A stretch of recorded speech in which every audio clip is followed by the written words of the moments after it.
Hi, my name is Karen Skipper. I'm a board certified music therapist in Orange County, California. And today we're going to do some vocal exercises that direct some of the challenges that can accompany a diagnosis of Parkinson's disease. I'm the director of the Orange County Tremble Clefs, which is a therapeutic singing group for people with Parkinson's. And we do these exercises at the beginning of every one of our meetings where we get together and use music therapy to improve communication. So, the first domain of communication we're going to work on is breathing. Now, breathing involves many muscles. Most people think that the most important part of our body when we breathe is our lungs, but that is not so. The most important part of our body when we breathe is our diaphragm, which is a muscle that is located right below the rib cage. It kind of tucks in when it's at rest, right into that rib cage. And as we inhale, our diaphragm contracts, which flattens it out, and that allows our lungs to expand and fill with air.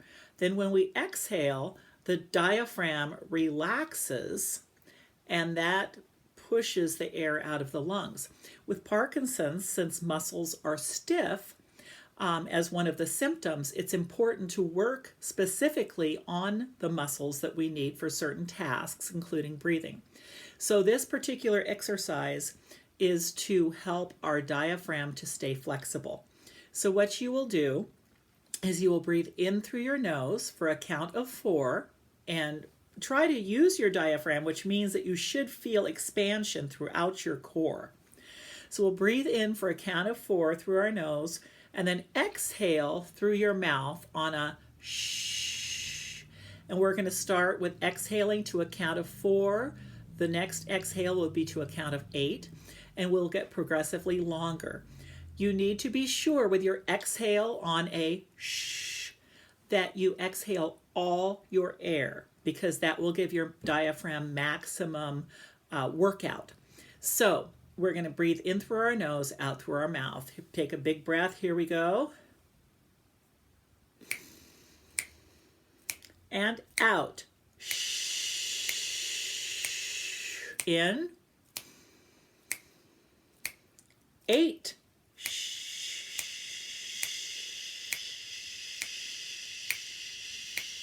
In. 12.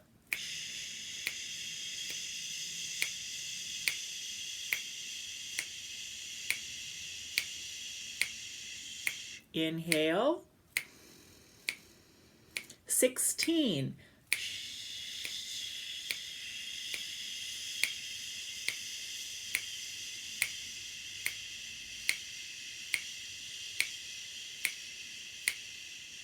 Inhale. 20.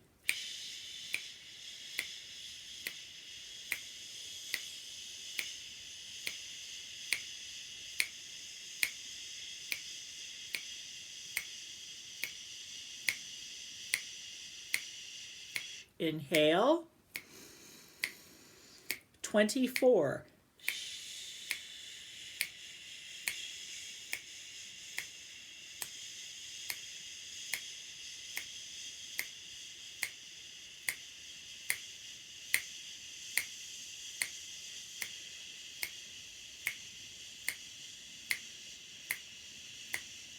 Excellent. All right, so muscles involved in speech. We talked about the diaphragm, which helps us to breathe. In order to be understood, we need to be able to use our faces and articulate correctly. So we are going to do an exercise to increase flexibility in our lips. So they call these lip trills. A lot of vocalists use this. But basically what you are doing is this. Kind of like the sound a horse makes when it's at rest. People with Parkinson's sometimes have trouble with that because it requires flexibility in your lip muscles. And when your muscles are tight because of Parkinson's, oftentimes people can't do that. So there's a helpful little hint. Just take your hands, put them flat under the round part of your cheek. push in a little bit and try it again.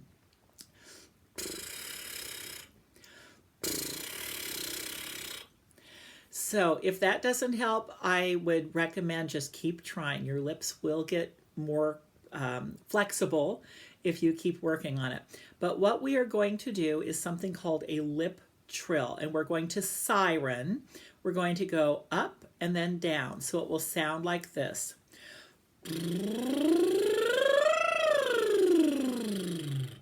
So I would like for you to do that with me. We're going to do one siren. Here we go. Ready?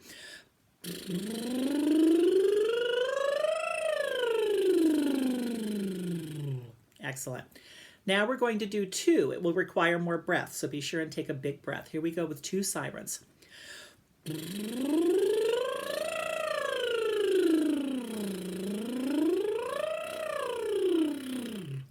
Very good.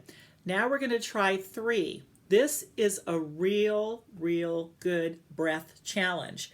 So take in a big breath, and if you need to take a breath in the middle, do so and come right back in.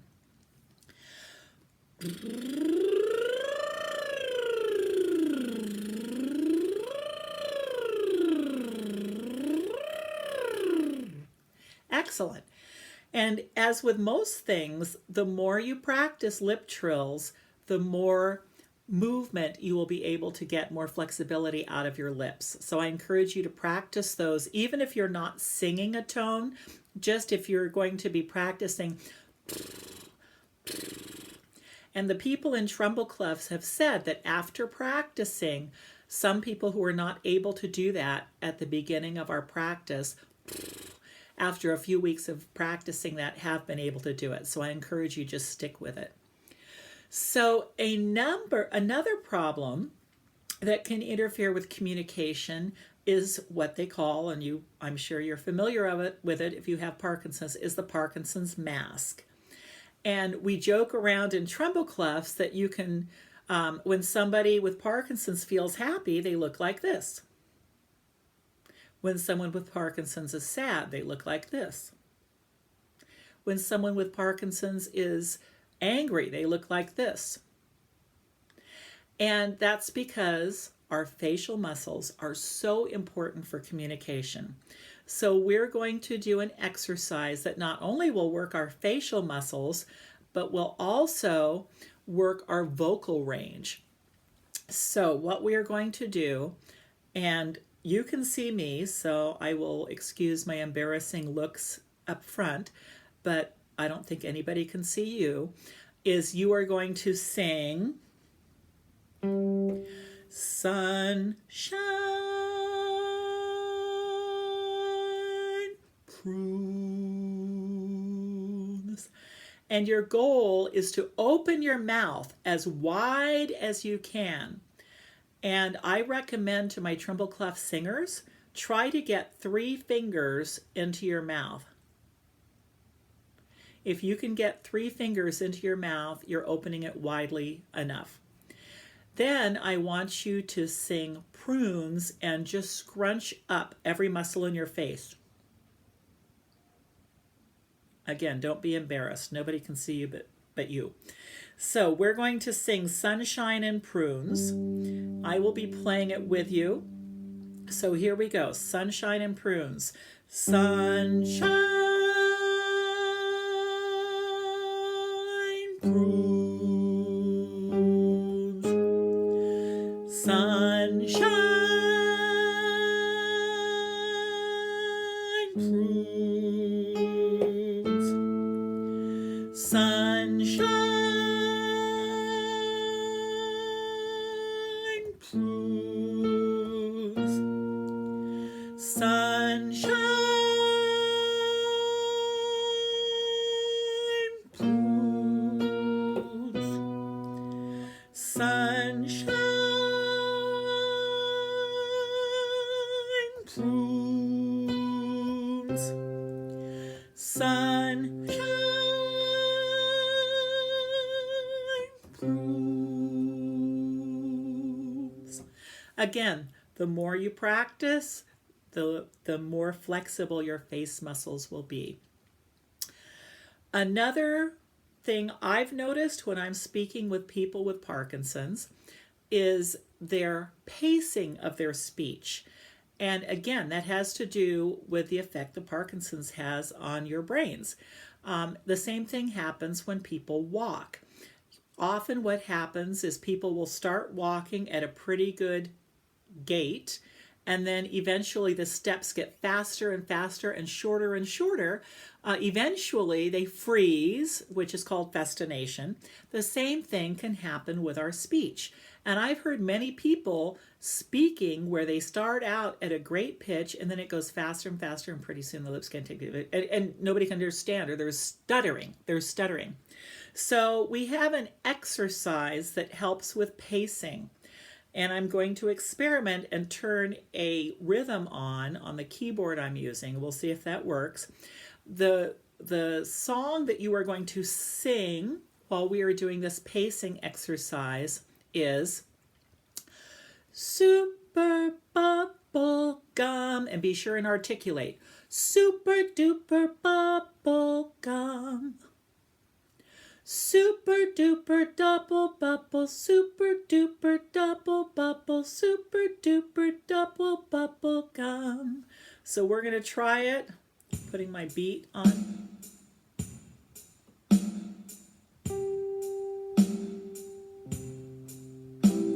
Super bubble gum, super duper bubble gum. Super duper double bubble, super duper double bubble, super duper double bubble gum. So I'm going to have you sing with me. We're going to change our pitches. But what I would encourage you to do is when you hear that beat, tap your lap. I'm tapping my shoulders because you can't see my lap. But I would encourage you, tap your lap on the beat. That will help you keep the beat.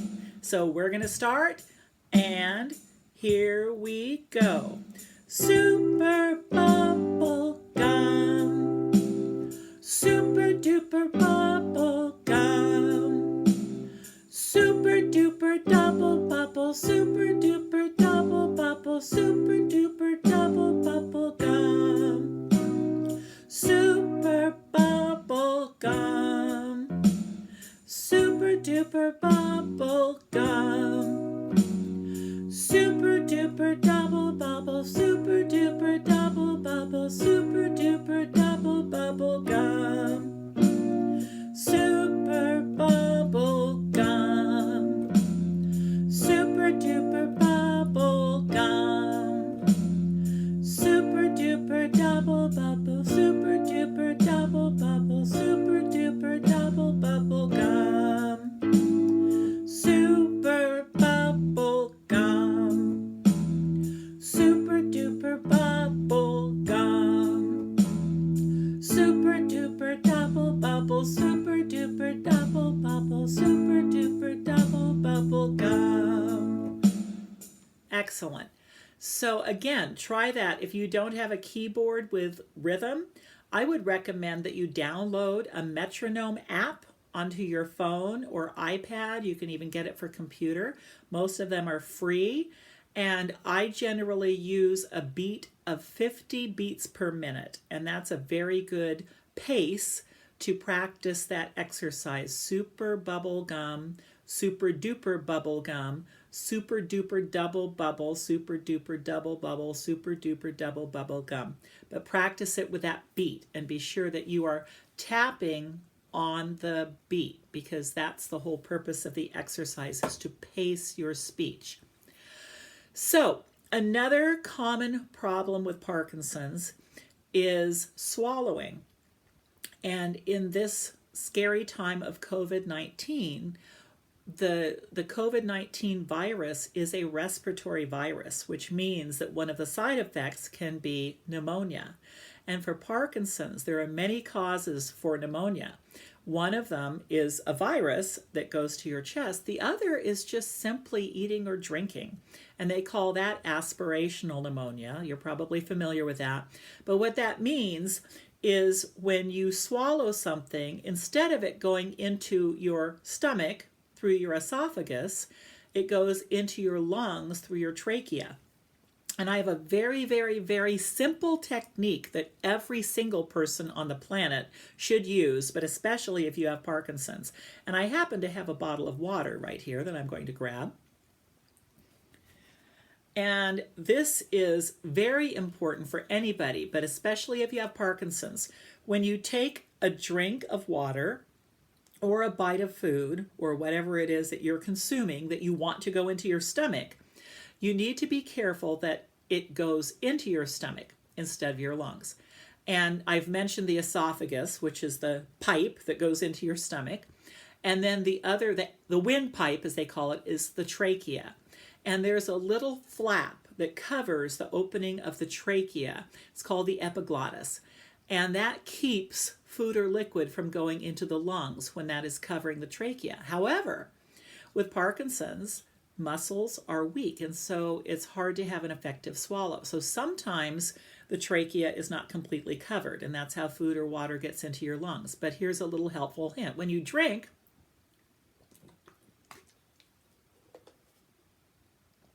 before you swallow, dip your chin. I'm going to do that again.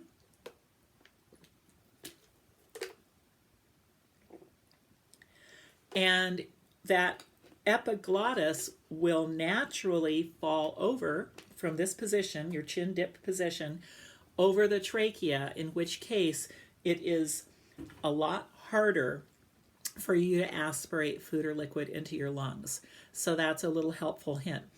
But drooling is another embarrassing side effect of Parkinson's. And so that is the result of a poor swallow as well. So we are going to do an exercise that is for swallowing. And we're going to use the word rung, like the bell has rung. But I don't want you to sing rung. I want you to sing rung. And hopefully you could hear that the sound I held was an NG. Rung.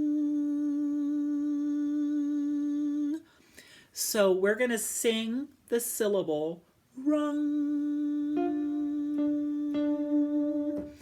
And I want you to hold that NG. We're actually going to start lower than that. I'm going to pick a low note. That's what we're going to sing. We're going to sing rung.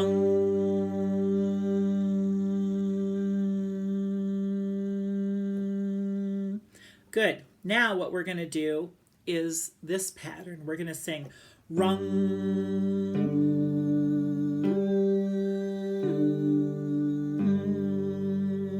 Try it with me. Rung.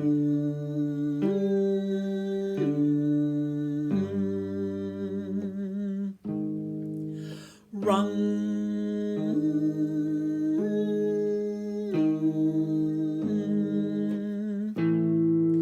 Rung.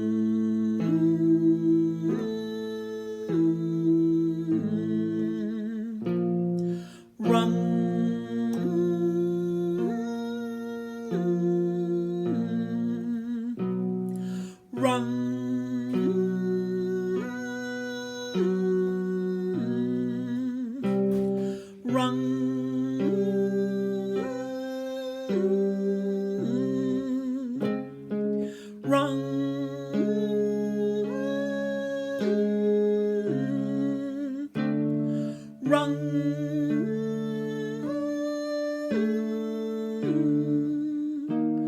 Rung.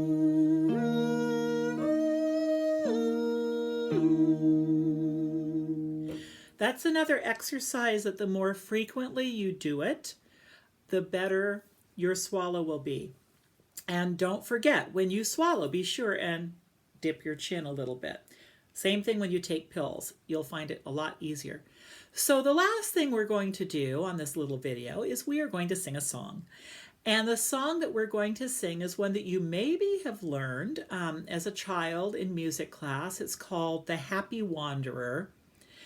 And I'll sing the verse. If you remember it, you can sing it with me. But the part that I really want you to sing is this part. It goes, Valderie. And what I want you to do on the Valderie is E, exaggerate. Valderie, Valderie. 3 fingers. Valderie.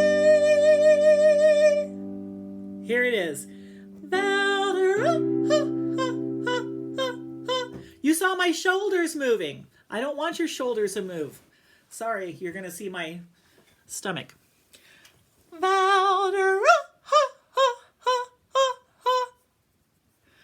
That's where you should feel it. You should be using your diaphragm on the ah, ha, ha, ha, ha. And then we'll do the Valderie again. So I'm going to do the chorus with you, and then we'll do the whole song.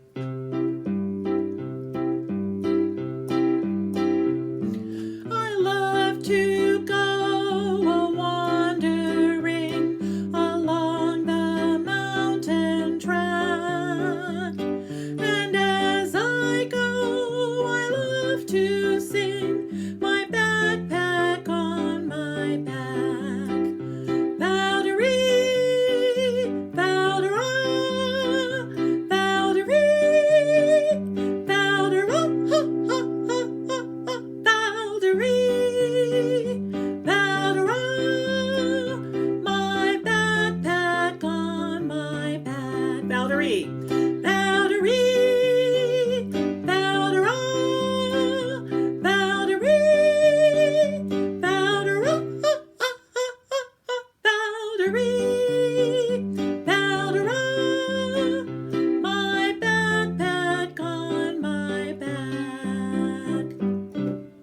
So thank you for watching. I hope that you will practice frequently.